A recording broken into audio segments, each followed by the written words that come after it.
Welcome back to The Count. We're counting down the major stories of the week. And time now for story number 3 on our countdown.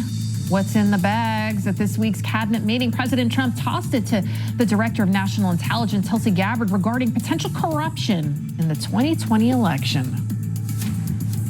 And you've also found many bags of information. I think they call them burned bags. They're supposed to be burned and they didn't get burned, having to do with how corrupt the 2020 election was. And when will that all come out?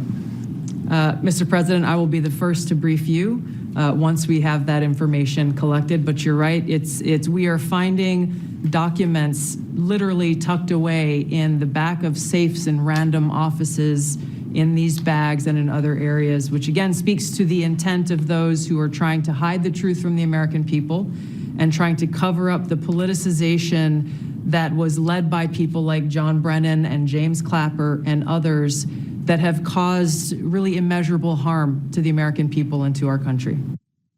This is gonna be good. With all Gabbard has already released about the deep state's efforts to undermine President Trump's 2016 victory, we're in store for some good news. Here with us now, Director of Research at the Government Accountability Institute and author of Control Oligarchs, Seamus Bruner. Seamus, what do you think about what Gabbard just said right there? She is a truth seeker, she is relentless, and we need to find out what really went down. Yeah, hey Lydia, great to be with you. DNI Gabbard, she's doing a great job. These burn bags are highly suspicious. President Trump mentioned stuff relating to presidential elections. We know that the FBI had their fingers on the scales in both 2016, 2020, and probably in 2024 as well. There's so many scandals that the FBI has been involved in, from Crossfire Hurricane to covering up the Hunter Biden laptop and everything in between. And there's no telling what these related to. But again, Director Gabbard's doing a great job. Yanking the security clearances is fantastic work.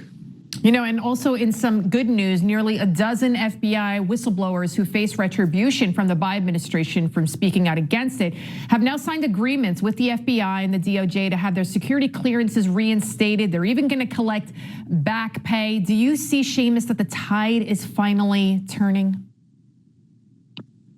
You know, we all hope so. It's a large agency, the FBI, the DOJ as well. I know that Pam Bondi, Kash Patel had their work cut out for them when they entered there.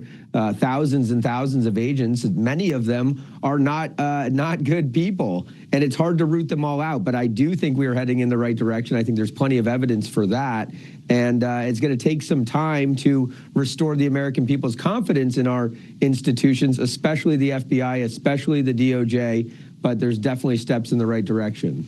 Speaking of restoring confidence and holding people accountable, former Trump National Security Advisor John Bolton, the left-wing media, Democrats, and the Rhino establishment, they all criticized the Trump administration for raiding Bolton's residence recently, saying that it was retribution. But a report this week finding that the investigation into Bolton actually began under the Biden administration. What do you think?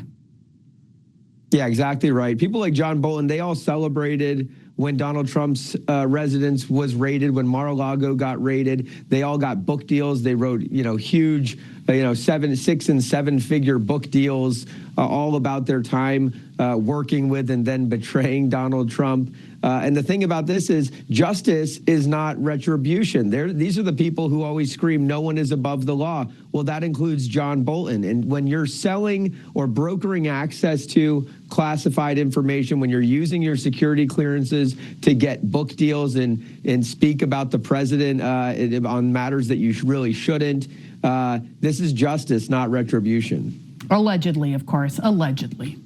Seamus Bruner, thank you so much for joining us.